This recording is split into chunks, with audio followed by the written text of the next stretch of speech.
The dawn of November 25th, 1177, broke not with a fanfare, but with a sodden, chilling silence over the plains of the Latin kingdom of Jerusalem. A week of unrelenting biblical rains had finally ceased, leaving behind a world transformed into a quagmire, a landscape of sucking mud and leaden skies. The air was cold, heavy with the scent of wet earth, damp wool, and the metallic tang of fear that permeated the very stones of the coastal fortress of Ascalon. From its high, rain-slicked battlements, a solitary figure, wrapped in robes against the pervasive damp, surveyed the desolate landscape. This was Baldwin IV, King of Jerusalem, a sovereign crowned not in unblemished glory, but in a crucible of affliction. At 16 years old, he was a kingdom's greatest paradox, a ruler whose young body was being systematically and publicly dismantled by the ravages of leprosy, yet whose spirit burned with an unquenchable, defiant fire that seemed to intensify as his physical form decayed. His hands, often swathed in linens to conceal the stumps of lost fingers and the lesions of his disease, rested on the cold, damp stone. His face, partially masked to shield the disfigurement from the world, was turned towards the interior, towards the heart of his realm, which was now being consumed by a fire of a different kind. The reports that reached him were not mere dispatches. They were obituaries for his kingdom, carried by mud-spattered riders on exhausted horses whose heaving flanks told their own story of desperation. Village after village was burning, their Frankish, Syrian, and Armenian inhabitants put to the sword or driven in chains towards the slave markets of Egypt. The rich, life-sustaining crops of the coastal plain, the very economic foundation of the kingdom, were columns of black smoke against the grey horizon. The strategic situation was a chessboard where every piece was stacked against him, a masterpiece of misdirection orchestrated by his brilliant foe. The mighty military orders, the iron-disciplined Knights Templar and Hospitaller who formed the professional backbone of his army, were largely absent, committed to a campaign in the north against Saladin's allies, a deft strategic feint that had successfully drawn away the kingdom's primary shield. The great barons of the kingdom, with their feudal levies of knights and sergeants, were similarly scattered, defending their own isolated lordships or likewise deceived by the Sultan's grand strategy. Within the formidable walls of Ascalon, Baldwin IV commanded a skeleton force, a pale reflection of royal power. A mere 375 knights of the kingdom, the core of his royal army, men who owed their allegiance directly to the crown, formed the elite cavalry. They were joined by a paltry contingent of 80 Knights Templar, a fragment of their full strength, who had fought a desperate, bloody running battle to break through the Muslim screen and join their king in what they believed was a final stand. Alongside them stood perhaps 2,500 to 3,000 infantry, spearmen with their long ashwood weapons, crossbowmen with their deadly mechanical weapons, and men-at-arms armed with axe and shield, a mix of Frankish settlers and local Christian levies. In total, a force of no more than 3,500 souls. They were outnumbered by a factor that defied all contemporary military logic, facing an enemy that contemporary chroniclers, both Frankish and Muslim, would place at a staggering 30,000 men. The mathematical certainty, the cold, hard calculus of war, pointed to a single, inevitable conclusion: annihilation. This enemy, this gathering storm whose shadow fell across the entire Levant, was Sultan Salah ad-Din Yusuf ibn Ayyub, a leader whose name would echo through history as Saladin, the unifier of Islam and the scourge of the cross. He was the architect of a new, cohesive jihadist state, a man who had welded the fractured emirates of Syria and Egypt into a single powerful entity, its purpose as sharp and singular as a scimitar's edge: to drive the Franks, the last remnants of the Crusader states, into the sea. His invasion in the autumn of 1177 was the culmination of years of careful planning, diplomatic maneuvering, and military consolidation. He had mustered his forces in Egypt, a grand army that was a microcosm of the Muslim world's military might. At its heart were over 12,000 professional cavalry, the elite of the elite, the Ayyubid Mamluks. These were not tribal levies or feudal horsemen. They were slave soldiers, purchased as boys from the steppes of Central Asia and raised from childhood for war, trained in archery, swordsmanship, and horsemanship until their skills were as natural as breathing, their loyalty to their master absolute. Clad in fine mail and lamellar armor, mounted on swift, agile Arabian steeds, they were the Sultan's mailed fist, his decisive instrument on the battlefield.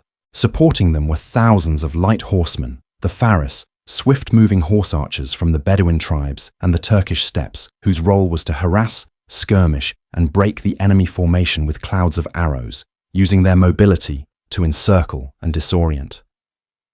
The backbone of this massive army was its infantry, thousands of spearmen and archers, including the renowned Nubian bowmen from the Upper Nile, whose range and power with their large bows were legendary. Saladin's strategy was a masterclass in psychological and military warfare.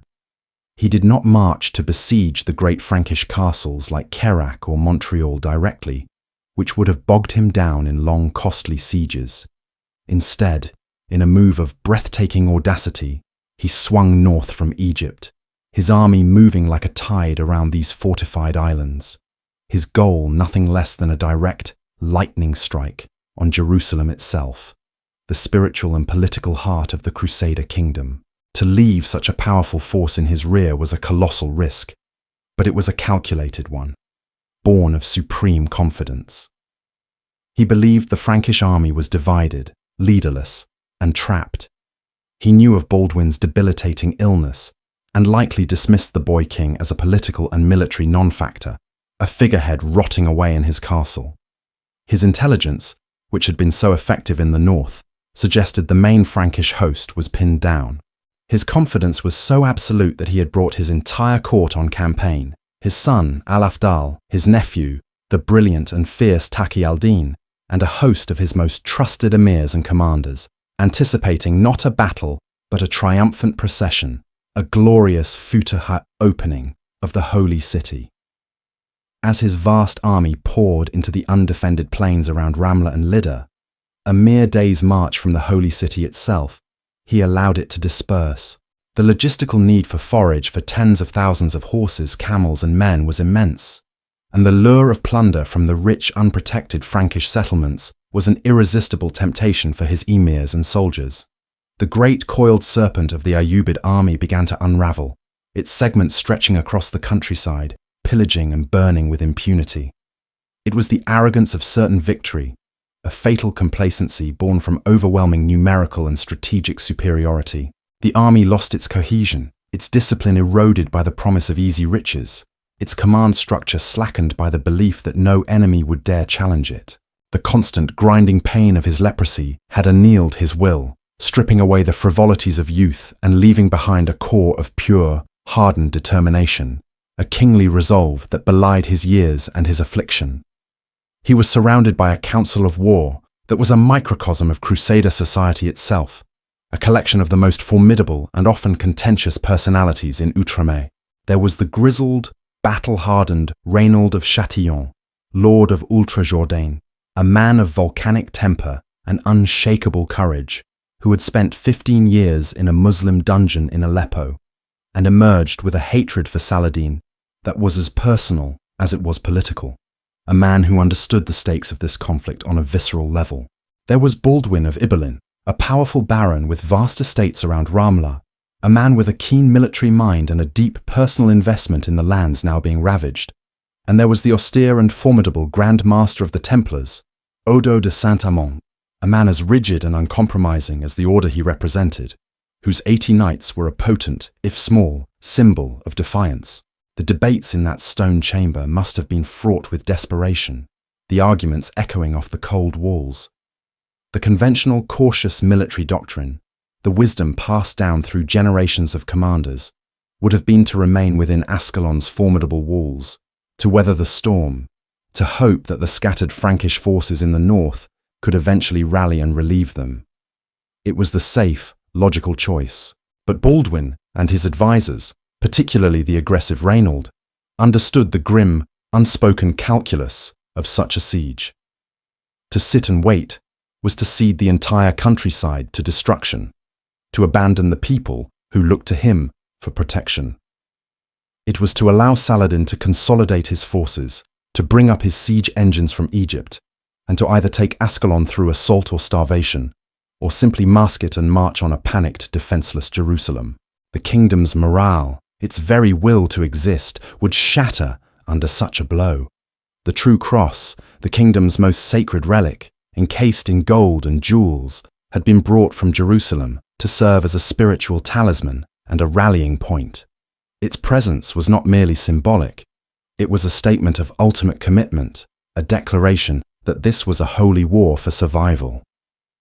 In that charged atmosphere, the young king made the decision that would define his reign and his legend. He would not wait. He would not hide behind stone walls while his kingdom burned. He would march out. With his pitifully small army, a speck against the horde that darkened the land, he would leave the safety of the fortress and seek battle with one of the most powerful military machines in the world. It was an act that straddled the line between supreme audacity and tactical suicide, a gamble that flew in the face of all conventional wisdom. He was betting everything, his kingdom, his life, his very soul, on a single, desperate throw of the dice, trusting in God, the valor of his men, and the element of surprise.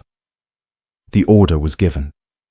The massive iron-banded gates of Ascalon creaked open, a sound that must have been both terrifying and exhilarating. And the 3,500, a tiny flame in the vast gloom, began their march into the maw of the beast. It was a calculated, perilous maneuver, a game of cat and mouse played for the highest stakes imaginable. They moved northeast, not directly towards the main concentration of the Muslim host, which was still scattered around Ramla and Lydda, but on a line that would take them towards Ibelin and the small ruined fortress of Montgisard. This was a route of cunning and desperation. They used the terrain as a shield, sticking to the low rolling hills and scrubland that offered some concealment from the far-ranging eyes of the enemy's light cavalry. The ground, churned to a thick, cloying mud by the recent rains, slowed their progress to a soul-destroying crawl, sucking at the leather boots of the infantry and the heavy hooves of the knights' mighty destriers. Men slipped and fell, their armor becoming caked in heavy clay. Wagons carrying supplies and the all-important spare horses for the knights struggled to make headway. But this same mud, this impediment to their own movement, was a two-edged sword. It would also hamper the movements of the larger, more dispersed Muslim army, potentially preventing Saladin from concentrating his forces quickly. The Frankish commanders, particularly the Templars, with their extensive experience in local warfare and intelligence gathering, understood the critical, life-or-death importance of battlefield selection. They were not seeking an open field where Saladin's vast numerical advantage in cavalry could be fully brought to bear, where they could be surrounded and annihilated. They were searching for a bottleneck, a place where geography could act as a force multiplier, where the very land would fight for them, narrowing the front and nullifying the enemy's numbers. They found it near the sandstone mound of Montgisard, a former Crusader fortification that had long since fallen into disuse, a place that would give the ensuing battle its name. The terrain here was constrained, with seasonal marshes and soft, impassable ground on the flanks, funneling any approaching force from the east into a narrower front, perhaps only a few hundred yards across.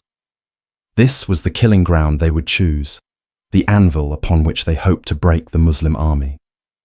It was here, on this sodden, unpromising patch of earth, that Baldwin IV arrayed his tiny army in the classic, disciplined formation of the Franks. The infantry formed the central block, a solid wall of interlocking shields and bristling spears, a human fortress. The crossbowmen, the technological backbone of the Frankish ranged power, were positioned in the front ranks or in intervals, ready to deliver their devastating, armor-piercing volleys. And on the wings, held in tight reserve, were the knights, the sledgehammer of the army, the decisive instrument of victory or defeat. The true cross was raised high on its staff in the center of the host, a golden beacon against the grey, sodden sky, a sight that drew every eye and lifted every heart. They stood in their ranks, a thin, defiant line of steel and faith, waiting. The silence was broken only by the moan of the wind, the nervous stamp of horses, the creak of leather and mail, and the whispered prayers of men preparing to meet their God, their breath misting in the cold air. Saladin, for all his strategic genius, had been caught utterly by surprise. His otherwise excellent intelligence network had failed him at this critical juncture. He was convinced Baldwin was trapped, impotent, within the walls of Ascalon. The dispersion of his army for foraging and plunder, a logical and necessary move for a force believing itself utterly unopposed, now became a catastrophic liability. When his scouts finally galloped into his camp near Ramla with the unbelievable, the impossible news that the Frankish army was not only out of Ascalon but was deployed for battle in a strong defensive position a mere few miles away, the Sultan's reaction was likely one of stunned disbelief, then dawning, cold horror. He was a master of maneuver and logistics, and he understood instantly the mortal peril of his position. His army was scattered to the four winds. His command and control were shattered. He had to recall his troops from their scattered pillaging, form them up for a coordinated battle, all while the Franks stood ready, unified, and psychologically prepared on ground of their own choosing. The chaos in the Muslim camp was palpable and paralyzing. Emirs shouted for their men, their voices lost in the growing tumult. Trumpets blared contradictory signals. Horsemen rode in from the fields of plunder, their discipline eroded by days of looting, their minds on booty rather than battle, their horses laden with spoils instead of being fresh for a charge. The Muslim army that began to coalesce on the plain before Montgisard was a pale, disorganized shadow of the cohesive, terrifying force that had left Egypt. It was a head without a body without limbs, assembling under the immense, crushing pressure of an imminent enemy attack. The Frankish commanders, watching from their disciplined lines, saw this confusion and seized upon it as a gift from God. They saw the disorganized clusters of Muslim cavalry arriving piecemeal, the lack of a solid, formed infantry center, the frantic, almost desperate efforts of Saladin's officers to impose order on the chaos. They recognized, with the clarity that comes to men who have stared into the abyss, that this was their moment, a fleeting window of opportunity that would slam shut irrevocably as soon as the Muslim numerical superiority could be properly marshaled and organized. The psychological advantage had shifted in an instant. The trapped, cornered animal had become the hunter, poised to strike at a confused and vulnerable prey. The Frankish military machine, a system refined and hardened through nearly 8 decades of constant warfare in the alien environment of the Levant, was now primed for its ultimate test. It was a combined arms force whose devastating effectiveness lay in the brutal, perfected synergy of its components. The infantry, often underestimated and overlooked in tales of chivalric glory, were the anvil upon which the enemy would be broken. Their primary role was to provide a stable, defensible platform, an immovable object.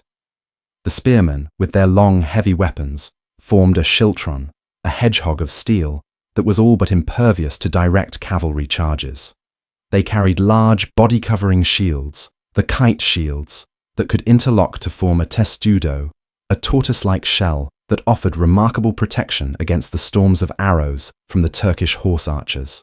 Among them stood the crossbowman, the technological marvel and great equalizer of the age. The crossbow was a democratizing weapon. It did not require a lifetime of training and the specific physical build needed for the powerful composite bow of the Turks. A peasant levyman could be taught in a matter of weeks to wind its windlass or cock its stirrup, place a heavy, iron-tipped bolt in its groove, and aim it with lethal effect at an armoured knight. Its power was immense, generated by the rigid lath of wood, horn, and sinew.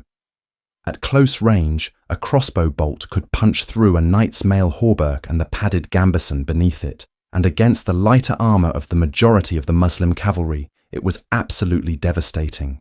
The standard Frankish tactical doctrine, honed in countless skirmishes and major battles, was for the infantry to absorb the enemy's initial attacks, to stand firm like a rock against the swirling sea of light cavalry, while the crossbowmen, protected by the spearmen's large pavisser shields, methodically and deliberately thinned their ranks with aimed shots. The enemy would be fixed on this anvil, their momentum bled away, their formation disrupted and frustrated. Then, and only then, when the enemy was fully committed, disorganized and weary, would the hammer fall. The hammer was the Frankish knight, the pinnacle of 12th century military technology and the most powerful tactical system on the battlefield. A Frankish knight in the Latin kingdom was not merely a man on a horse. He was an integrated, complex weapons system. His primary mount was the destrier, a massive warhorse bred for strength, stamina, and raw courage, trained to bite and kick in the press of the melee, an animal as formidable as its rider. The knight himself was encased in a long, knee-length hauberk of riveted chainmail, a garment that could weigh 30 pounds or more, with integrated mail chausses covering his legs and mail mittens for his hands. Over this, he wore a colourful surcoat, not just for heraldic identification on the chaotic battlefield, but to prevent the sun from overheating the metal links. His head was protected by a great helm, a cylindrical pot of steel with narrow eye slits, offering superb protection at the cost of limited peripheral vision and suffocating ventilation. His armory was designed for maximum shock and killing power in the close press of a cavalry charge. His primary weapon was the couched lance. This was not a javelin to be thrown. It was a solid piece of ash wood, 10 to 12 feet long, with a steel tip. By tucking it firmly under the arm and locking it against the body, the knight transformed himself and his half-ton of horseflesh into a single, massive, unstoppable projectile. The collective impact of 100 or more such lances striking a formation simultaneously was physically and psychologically catastrophic, a shock that could shatter the strongest line. After the initial charge, when lances invariably shattered, the knight would switch to his secondary arms, the long, double-edged sword for cutting and thrusting, the fearsome warhammer capable of crushing helmets and bones with a single blow, or the heavy mace, a simple, brutal tool for bludgeoning armoured opponents into submission. The charge of the Frankish knights was not a disorganized, wild gallop. It was a disciplined, controlled evolution, a drill practiced until it was instinct. They would begin at a walk, then a trot, preserving the absolute cohesion of the line, the strength of the charge lying in its collective weight. The command, "at the ready," would see lances lowered in a single, terrifying metallic rustle. Then, as the distance closed to a few hundred yards, the order, "charge," would be given, and the line would erupt into a full, earth-pounding, thunderous gallop, a wave of steel and death. The sight and sound of this wall of fully armoured knights and their colossal horses thundering towards them was often enough to break the will of an enemy before a single blow was struck. Clouds of Turkish horse archers, the Faris, swept towards the Frankish lines like swarms of deadly insects. They were masters of the Parthian shot, able to loose volleys of arrows while turning in the saddle, a swirling, chaotic style of warfare designed to provoke, harass, and disorganize, to sting the enemy to death. Their powerful composite bows sent a high-arcing, hissing rain of arrows onto the Frankish infantry, but the Frankish shield wall held, the bolts thudding into the wooden pavises or skittering off the angled shields of the spearmen. The crossbowmen, protected by their companions, began their deliberate, mechanical reply. They did not shoot in high-volume volleys like English longbowmen of a later era. They fired individually, each man taking careful, aimed shots, making every bolt count. The sound was a series of sharp, mechanical twangs of the release, each one followed by the deadly hiss of a heavy bolt flying on a flat, point-blank trajectory. The effect was murderous against the less armoured Turkish cavalry. A horse would go down, screaming in agony, throwing its rider to be trampled. A Mamluk trooper, his armour pierced at close range, would slump from his saddle.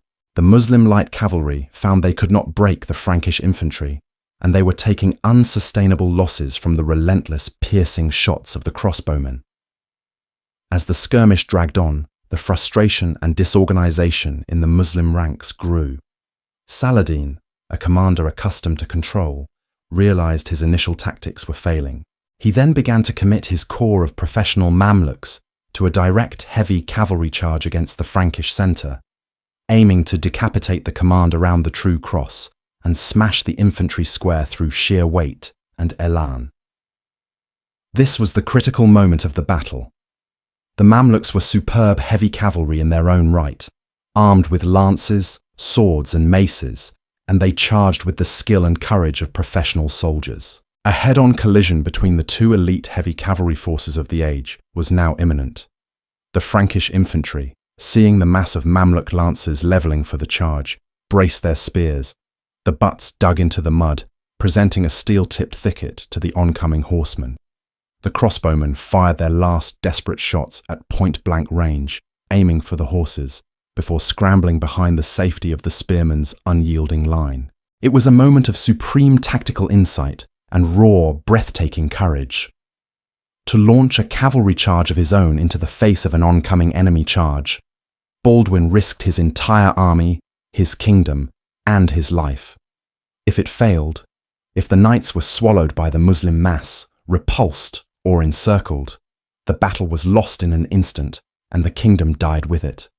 There would be no retreat, no second chance. But he and his commanders, men like Reynald of Châtillon and Baldwin of Ibelin, saw a critical weakness in the enemy's approach. The Muslim charge, due to the hasty deployment and the confusion in their ranks, was not a single, unified, solid wall of horsemen. It was a series of disjointed attacks, a collection of individual emirs and their contingents charging with more bravery than coordination, with gaps and flanks exposed. The Frankish knights, who had been waiting with the pent-up energy of a coiled spring, now moved into action with a terrifying, disciplined grace. The great war horses, sensing the coming violence, snorted and pawed the ground, their muscles tensing. Lances, held upright like a forest of steel saplings, were lowered in a single, synchronized, metallic rustle that was louder than a trumpet blast. The line of knights, perhaps 450 strong in total, began to move forward. They started at a walk, then a trot, the thick mud sucking at their horses' hooves, but failing to slow their gathering momentum. The royal and Templar trumpets sounded a clear, piercing call that cut through the cacophony of battle cries and screaming horses. The walk became a canter, the canter became a gallop, and then, in the final 100 yards, it became an unstoppable, earth-shaking avalanche of flesh, steel, and righteous fury. They did not aim for the very center of the Mamluk charge directly. Instead, they angled their attack, striking at a vulnerable flank of the advancing Muslim formation, exploiting the very disorganization they had so keenly observed.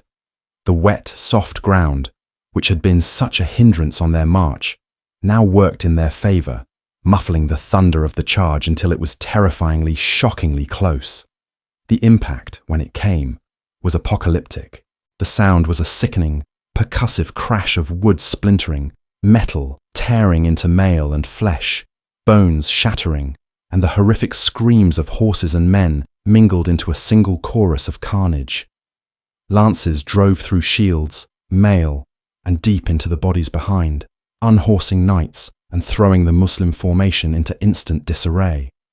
Knights were thrown from their saddles by the sheer force of the collision. The initial, shattering shock was followed by the grim, intimate, and brutal work of the melee.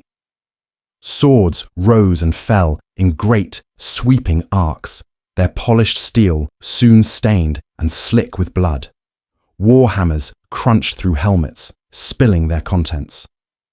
The Frankish knights, fueled by desperation, faith, and the knowledge that there was no retreat, fought with a ferocity that matched and perhaps even surpassed the skill of their Mamluk opponents. Baldwin IV was in the thick of it, his personal bodyguard fighting a desperate, swirling, close-quarters battle to protect their afflicted king, who, despite his physical weakness, was a symbol of immense inspiration. His presence there, sharing their ultimate peril, electrified the entire army. The infantry, seeing their knights tear into the Muslim center and seeing the enemy line waver, let out a great, roaring cheer and surged forward, adding their weight and their sharp spears to the press, turning the cavalry melee into a general slaughter. The Muslim line, already brittle from its chaotic assembly and stunned by the ferocity and timing of the countercharge, began to crack, then splinter. The Mamluks, for all their elite status and individual prowess, could not withstand the combined shock of the knightly charge and the sudden, aggressive advance of the Frankish infantry. The flanks of the Muslim army, held by lighter troops and the recently returned foragers who had little stomach for a stand-up fight against such determined foes, saw the destruction in the center. They saw the banners of great emirs, including Saladin's own personal standard, wavering and going down. They saw the Sultan's own elite bodyguard being overwhelmed and cut to pieces. A ripple of panic became a wave, and the wave became a tsunami of pure, unadulterated terror. The army, which had come for plunder and an easy victory, broke. The Muslim force, its command structure decapitated, its morale shattered into 1,000 pieces, disintegrated into a fleeing mob. It was no longer a retreat. It was a rout, a frantic, every man for himself flight for survival, a headlong race back towards the safety of the Egyptian border. The Frankish forces, their exhaustion forgotten in the heat and ecstasy of an impossible victory, pursued with a vengeful fury, born of weeks of fear and helplessness. The knights, now switching to their fresher, spare mounts, led the chase, their lances and swords cutting down the fleeing Muslims for miles across the plain towards the south, turning the retreat into a massacre. The infantry followed at a run, dispatching the wounded and gathering an immense, almost unbelievable bounty of plunder from the abandoned Muslim camp and the thousands of corpses. The chroniclers, while prone to the exaggeration common to medieval sources, nonetheless paint a picture of staggering carnage that is corroborated in its essentials by Muslim accounts. William of Tyre, Baldwin's own tutor and the kingdom's premier historian, wrote that the Muslim dead were so numerous they lay like a bridge across the land, that the bodies filled the dry riverbeds, wadis, to the brim. Muslim sources, like the great historian Ibn al-Athir, while understandably downplaying the scale, admit to a major and shameful defeat and the loss of many prominent leaders and emirs. Saladin's own nephew, the formidable Taqi al-Din, was severely wounded in the fighting. The Sultan's personal baggage train, his treasury, the vast plunder his army had gathered from the ravaged countryside, and even his own ceremonial tent were all captured by the victorious Franks. In a moment of supreme personal humiliation, Saladin himself only narrowly escaped with his life. His elite Mamluk bodyguard was annihilated around him in a last desperate stand, and he was forced to flee the field on the back of a swift racing camel, a mode of transport utterly beneath the dignity of a great commander and sultan, a stark, undignified symbol of his utter and complete defeat. He did not stop, did not dare to try and rally his broken army, until he had reached the safety of Egypt, a broken man, his grand army scattered to the winds, his reputation for invincibility in tatters.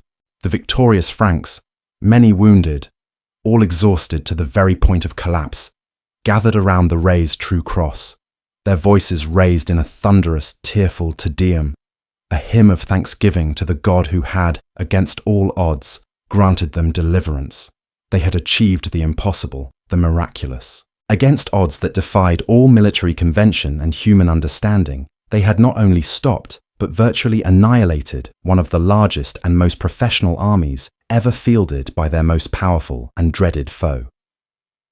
The strategic impact was immediate and profound. The direct existential threat to Jerusalem was extinguished in a single afternoon. Saladin's carefully cultivated aura of invincibility was shattered. His strategic initiative wrested from him. The morale of the Kingdom of Jerusalem, which had been at its lowest ebb, plunged into despair by the relentless advance of the Muslim host, now soared to unprecedented heights. Baldwin IV returned to his capital, not as a leper king to be pitied or dismissed, but as a triumphant hero, a true successor to the first Crusader kings, the undoubted Lion of Jerusalem.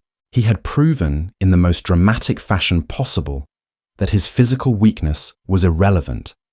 His strength of will, his courage, and his faith were the kingdom's greatest weapons. In the following years, he would leverage this stunning victory to rebuild the kingdom's defenses, to secure its borders, and even, for a time, to go on the offensive, casting a long shadow over Saladin's ambitions. The battle also had a profound and lasting impact on the Muslim world, and on Saladin personally. The defeat was so stinging, so humiliating, that Saladin imposed a virtual news blackout within his own domains, and it would be years before his own chroniclers felt comfortable addressing it in any detail, and even then, they often attributed the loss to the Franks' ferocity and cunning rather than Saladin's own miscalculations. The catastrophic loss forced Saladin to completely rethink his strategy against the Crusader states. He became more cautious, more patient, more methodical. He understood now that he could not simply overwhelm the Franks through sheer numbers and bold maneuvers. They were too resilient, too tactically adept, and their nightly charge was a weapon that could overturn any numerical advantage. He would spend the next decade carefully rebuilding his military power, securing his flanks, avoiding major pitched battles until he was absolutely certain of victory, a patience and strategic wisdom that would ultimately lead him to the decisive field of Hattin a decade later in 1187. It stands as one of the most spectacular against-the-odds victories in all of military history, a timeless testament to the power of inspired leadership, unbreakable morale, and tactical genius over sheer numerical superiority. The Muslim world of Syria and Egypt under Saladin's unified command had a near-infinite capacity to regenerate its losses, to raise new armies from its vast populations and resources, while every Frankish knight and sergeant killed at Montgisard was virtually irreplaceable, a drain on a tiny and isolated European population in the Levant. The internal divisions, the political squabbles, the contentious rivalries between the great barons, the military orders, and the court that chronically plagued the Kingdom of Jerusalem continued to fester beneath the surface of this great victory, undented by the shared triumph. And most tragically, Baldwin IV's leprosy progressed inexorably, blinding and crippling him, slowly robbing the kingdom of its heroic, unifying leader at the very time when Saladin was patiently and skillfully regaining his strength and tightening his grip on the Muslim world. The victory at Montgisard bought the kingdom a precious decade, a decade of respite, of building stronger castles, of fleeting hope. But it was a reprieve, not a redemption. The storm that had been beaten back with such magnificent defiance at Montgisard had only temporarily receded. The clouds continued to gather on the horizon, and the wind, carrying the scent of desert sand and unwavering jihad, never truly stopped rising. The lion had roared with a magnificence that would be remembered for centuries. But the story was not over. The memory of his victory would inspire the Franks for generations, a tale told to remind them of what they were capable of, even as the shadow of Hattin began to lengthen. A grim reminder that in the harsh, relentless calculus of history, no single battle, no matter how brilliant or miraculous, can forever hold back the tide of fate, geography, and demography.